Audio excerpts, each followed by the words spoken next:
Here we are, folks. Good Tuesday afternoon. I am live down here in the S&P 500 pit at the CBOE. And as you can see behind me here, there's actually not a lot of activity going on. For a day where we're seeing a lot of volatility, S&Ps are down 60 points right now. We all know what's going on, and we're going to talk about it with the potential threat of escalation, actually, that just started in the Middle East. That is bringing the VIX up 3 points today, almost to 20 right now. As I said, S&Ps are down about 60, but you look behind me here and you'll see it, when something happens. But business, the order flow here has been spotty. It is business as usual. Again, anybody, I always say this to everybody, and I truly mean it. Anybody that wants to come down and see this in action live, all you have to do is let me know, and I'm happy to bring you down here so you can see what actually happens. You can see what happens on a day that the market is kind of doing nothing, and you can see what happens on a day like today where there's a lot of volatility and a lot of unrest out there.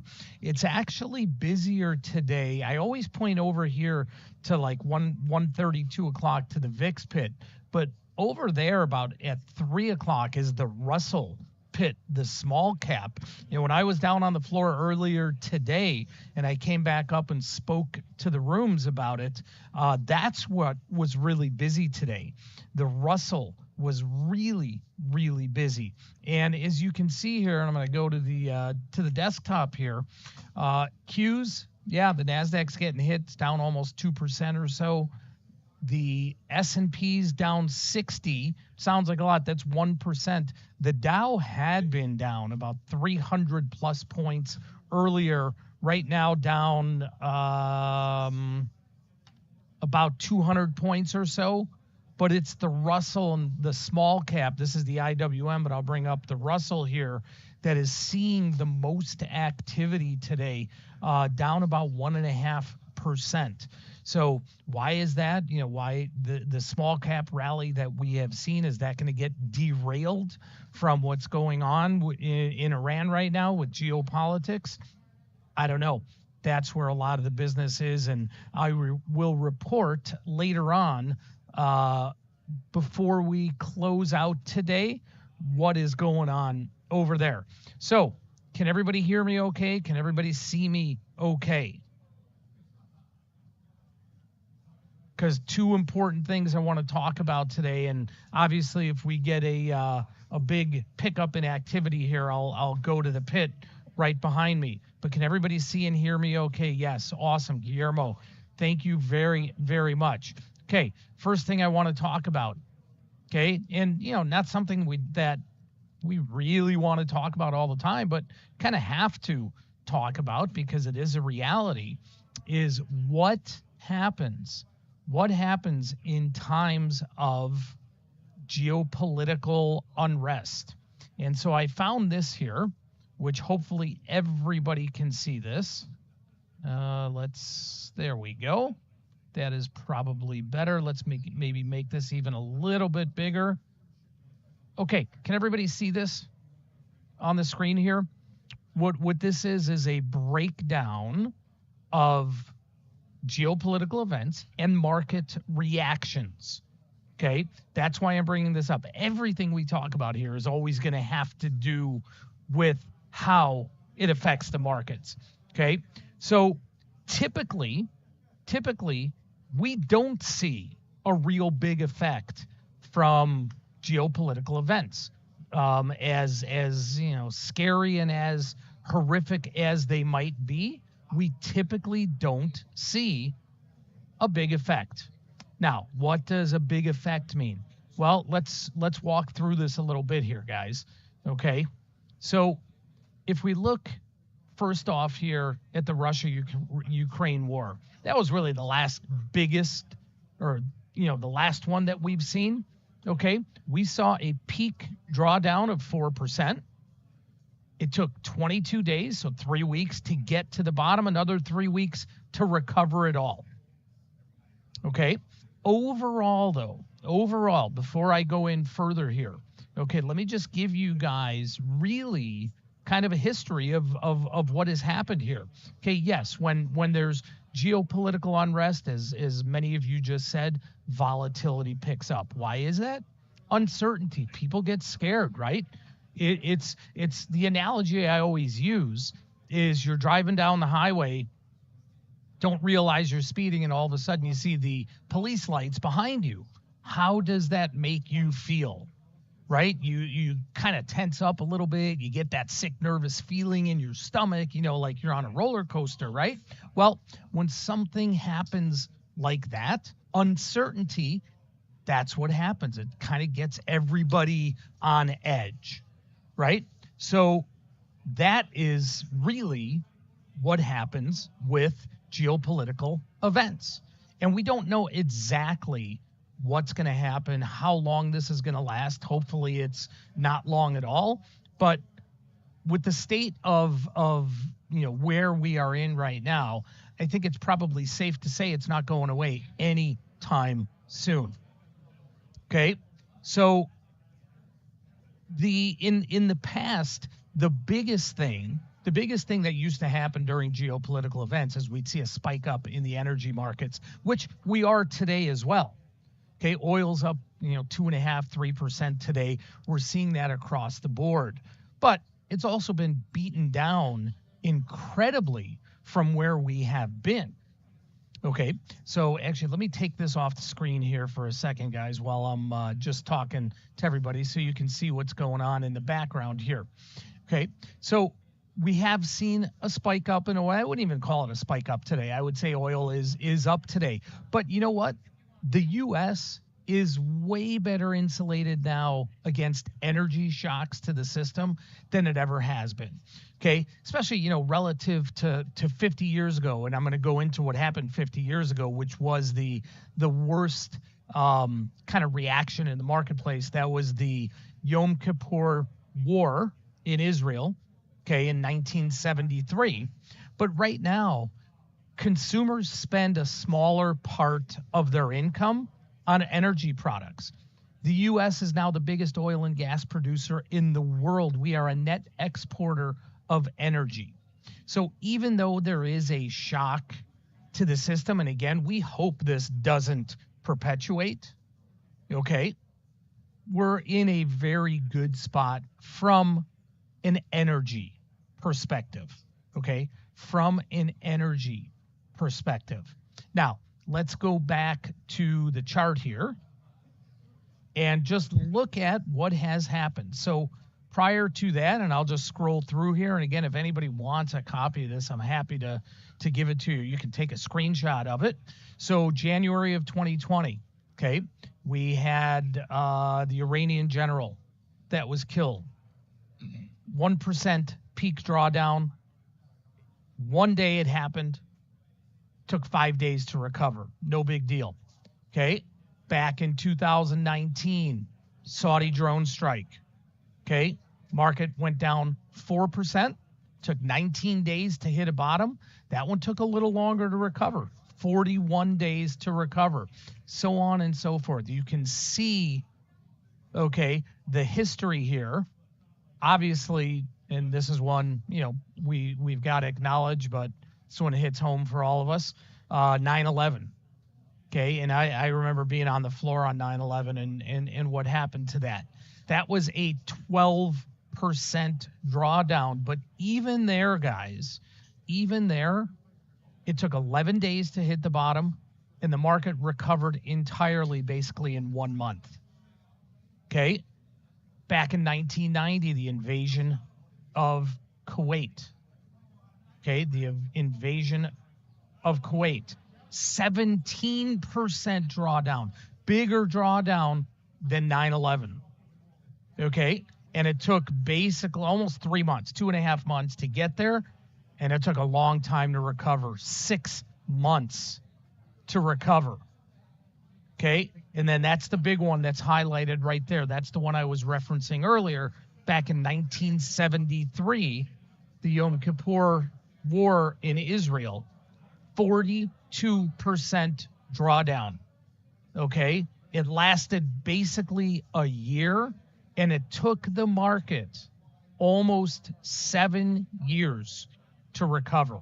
A lot of that was because of the energy situation, because of oil production, because we couldn't get it. Prices spiked. Well, those of you who are old enough like me to remember, we all, kind of remember what happened. If you don't, you can look at it in the history books. Okay.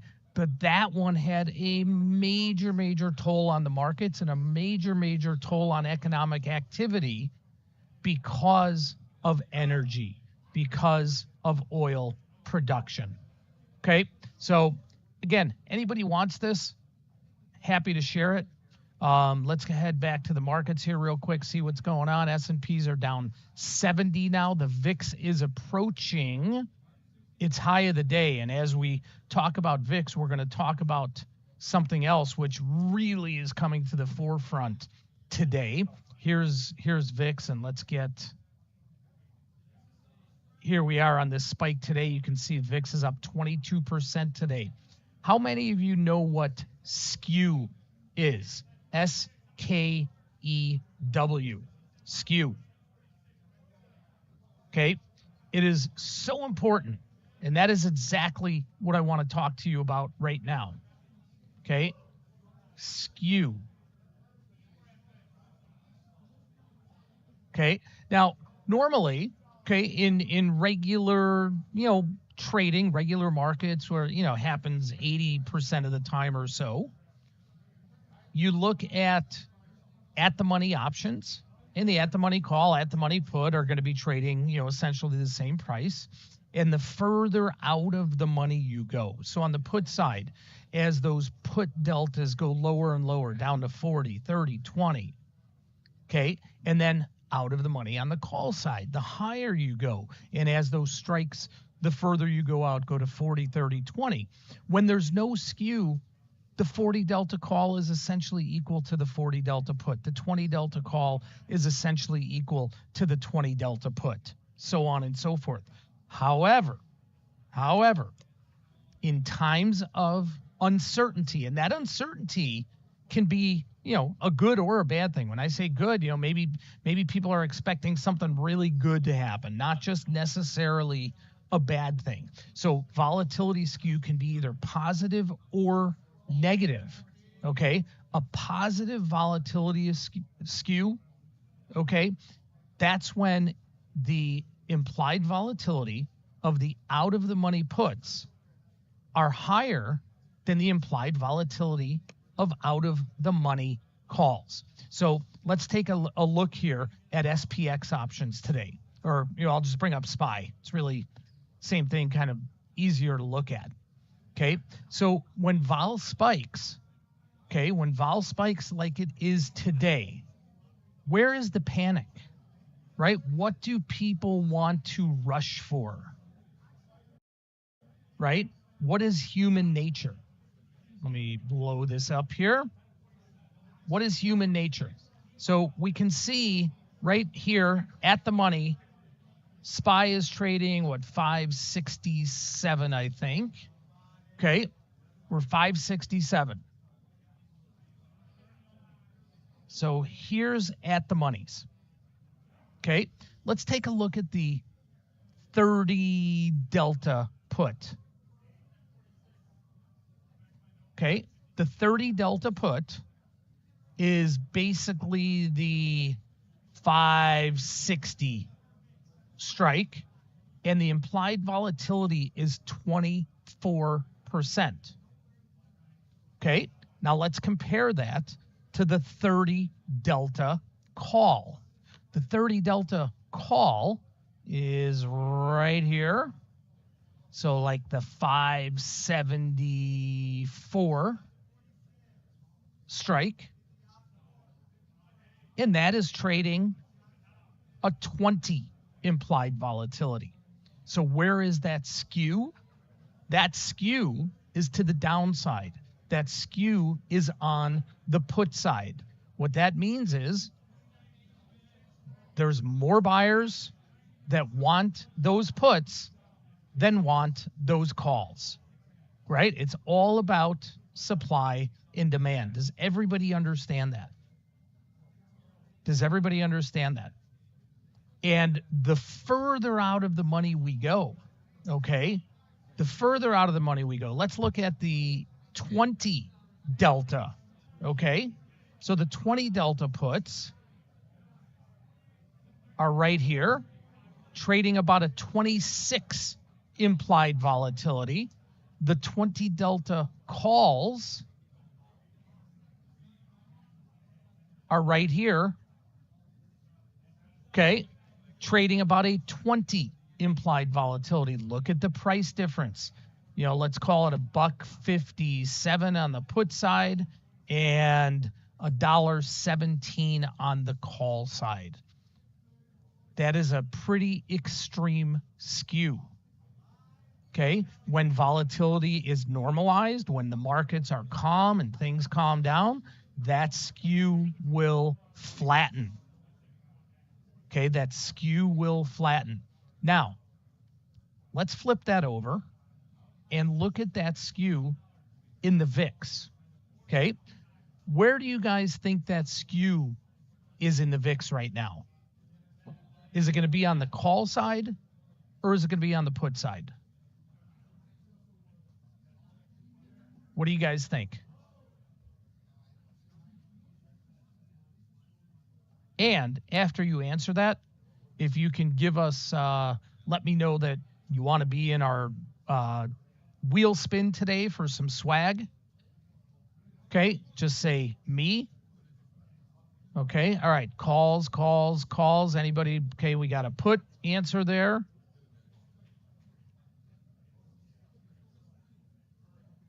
Okay, let's take a look at the option chain here in the VIX. And let's go out to, we'll just go out to October 16th here. Okay, the VIX is trading, where's spot VIX right now? 21 or so. Let's blow this back up.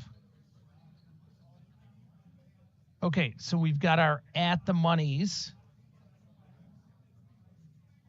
right here, and you can see the implied vol at the money is the same on the call and the put side, right? Are you grabbing the names, Mike, or you want me to? Okay, great. Everybody see that? At the money, the implied volatility of the calls and the puts are essentially the same. Okay. What do you see here as we go higher and higher and out of the money on the call side? Okay, let's look at the even 20 delta call. So the 20 delta call is right here. Okay, basically the 30 or the 31 strike. The 20 delta put, I had it covered up here, so there we go. The 20 delta put is right here. Look at the difference between the implied volatility of the two. Look at the difference in the price of the two. Basically, the out of the money call is almost twice as expensive as the out of the money put. And why is that? Well, because VIX is really inverse to the marketplace, right? Typically when the market's going down, that means volatility is going up. Okay, when volatility goes up, the VIX expands. So where people look for put protection in any of the indices like the S&Ps or the Qs or Russell or an individual stock, whatever it is, if they're looking for protection in the VIX, it's the opposite. And they're looking on the call side. So you can see this massive skew on the call side. Okay, does everybody see that? Does everybody understand that? And again, why is that? Well, think about, again, I try to make this practical. Think about if there's an event, an unannounced event, an unattended event, something that is, the market is not expecting, okay? And the panic sets in, or I got to move my cord here. Panic sets in, or the nervousness sets in. What is the first thing people reach for, right? If you're looking for protection, what's the first thing people are going to look for? Either to buy puts or that volatility is going up, right? Volatility goes up when there's uncertainty, right?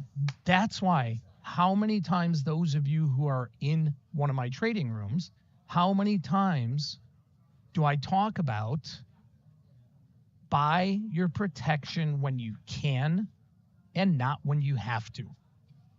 Buy it when you can and not when you have to.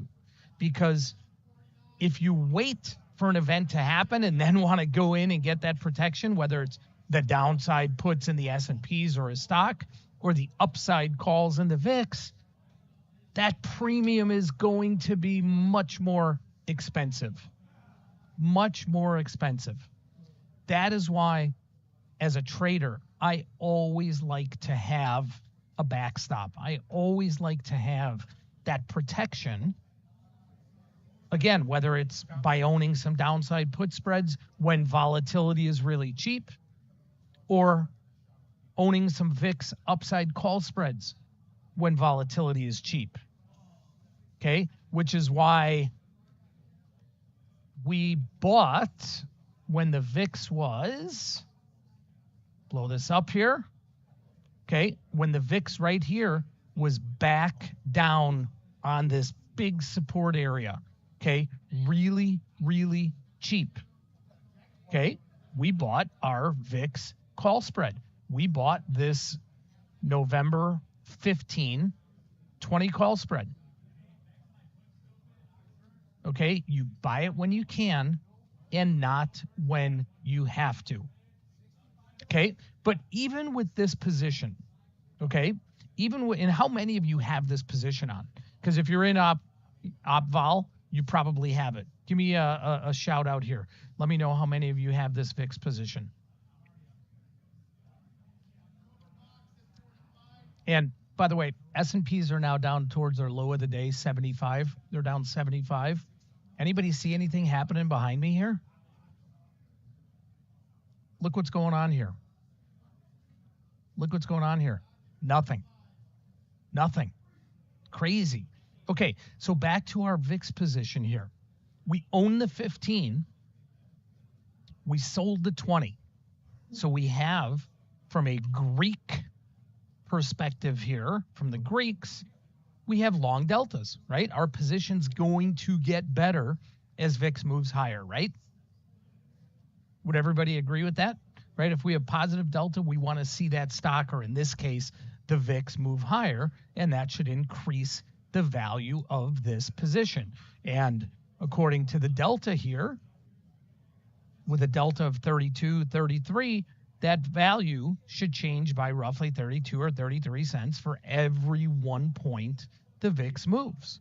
However, unlike in a regular equity, in a regular stock, okay, unlike where typically there's not a big skew either on the call or the put side, and the implied volatility is not so different from strike to strike. Look at the difference, and we're just talking about the 15 to the 20 strike. Look at the difference in implied volatility between the option we're long, the 15, and the option that we're short, the 20. It is a huge difference. The 20 is almost 50% higher. So even though we want to see the VIX move higher, okay, because we have that long delta, if the VIX moves higher, what does that mean is probably happening in the marketplace? If the VIX is going higher.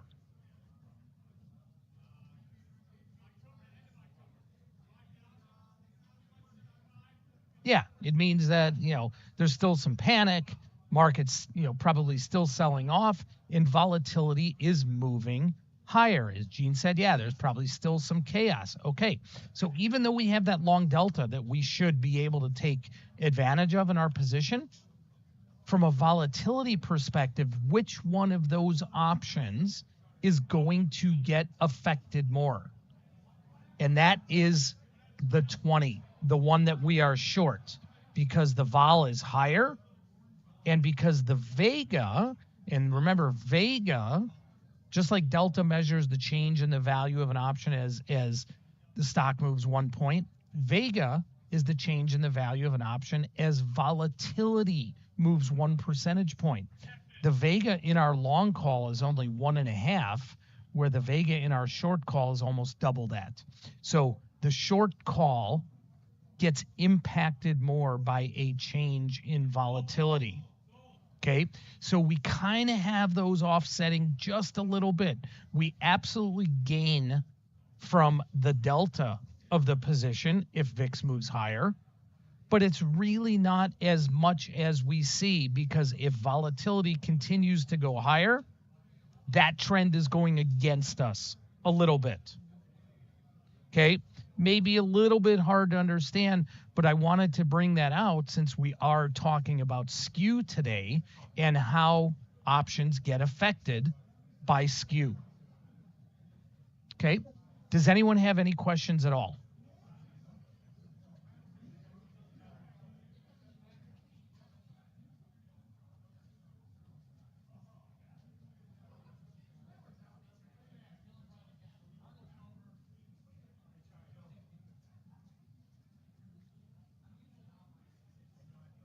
Okay. Any stock you want to look at before we head to the wheel right now?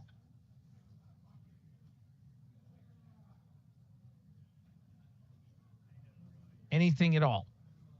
I am getting the wheel ready to go here.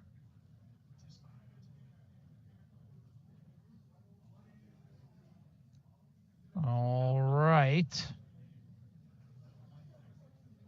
Okay, we got a bunch of people in here. There we go. Okay. Here we go, everybody. Here is, oh wait, hang on. I can change this. Hang on. We've got to get all the colors right. Appearance. Customize our colors. Yes, we don't want that, or that. There we go. Okay. Are we ready? Are we ready? Okay. And hang on. Whoops. Got to go to the webcam there. Desktop. There we go. Okay. Everybody see the wheel here, guys? Yeah. Well, John, everything is on the lows right now. S&Ps are on the lows of the day at 77. VIX has not hit the high of the day yet. I'm looking up here, but S&Ps are on the low of the day right now. Okay, here goes the wheel, everybody. Boom. And today's swag winner again, Robert. Oh, man, we got to spin this again. Robert, I don't know how that happens. That was Robert DB. We're going to go again right now with one more. And Guillermo. All right, guys. We got Robert and Guillermo. Okay. So, if you guys can send me an email to that email address, prosperousswag@prospertrading.com. Give me your mailing address and give me your size, and we will get that right out to you. All right, folks, that's going to wrap it up for the day here. Again, let me just go only to the pit here. And Look what's happening. I know you can still see me, or you can still hear me and not see me. Look what's happening here. Not a lot. Not a lot. Business as usual. Have a great day, everybody. And hang on, you got it? Funder. What's Mike? The funder. Oh, hang on. Oh, almost forgot. Tonight, another live webinar. For those of you who have ever thought about trading with someone else's money, we have a program called Funder Trading that we fund traders. You use our money to trade. If you are interested, if you have any questions, you're wondering about it, there's a link to the Webby for tonight with Mike Patton, our instructor. Okay, it's a prop trading, prop trading opportunity is what we do. So there's the link. Hopefully see you tonight, guys, and we will see everybody else tomorrow. Have a great night, everybody.